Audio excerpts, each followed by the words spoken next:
Talking some Syracuse football with John Casillo as we break down each position across the nation, really. We're in the ACC with the Orange, and we're talking offensive line. John, of course, joins us from SB Nation's News Magician. So, change in offense, Dino Babers coming in. Really, before we break down the personnel, it's a whole different concept offensively and different things being asked of the offensive linemen to execute the offense. Yeah, I mean, Dino Babers was pretty frank about a month in where he basically told the offensive lineman and said to the media too, offensive line needs to lose weight. Said that everybody's got to drop weight because, I mean, you went from last year, we were having, 65 to 69 snaps or so a game. And now we're going to be moving to an offense that's going to be running 85, 90 plays a game. The guys carrying the weight they were, upwards of 315 to 330, can't really sustain a no-huddle offense carrying that type of weight. And I think that, Babers kind of put the onus on them, and you saw it already from the weight that was reported from these guys back in spring to what the weight is being reported at now in the recent roster update that they threw up on Qs.com, where a lot of these guys have already dropped, somewhere from 7 to 10 pounds. Yeah, so it's not anything that any of us like to hear. You got to lose weight because that's no fun. But especially these offensive linemen, they love, they have eating contests. So that's not good news for them. I just pulled up an article by this guy, John Casillo, breaking down the Syracuse offensive line. So that's a good thing to tap.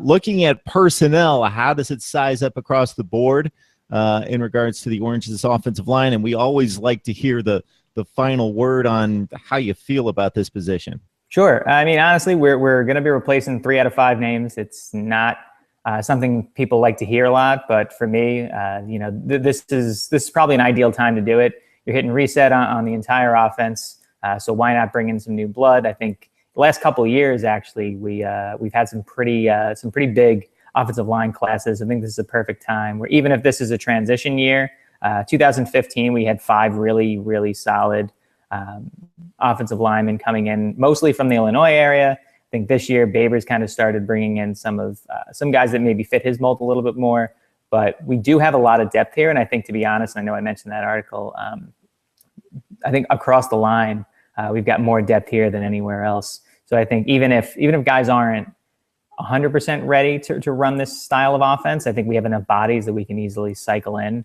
and it should be interesting. I think having some stability from Omari Palmer and Jason Emerich over on the right side of the line this year is really going to help us out, since for the most part, Babers' offense is going to be a lot of dive plays to draw defense in so that you can get more room on the edges in the passing game.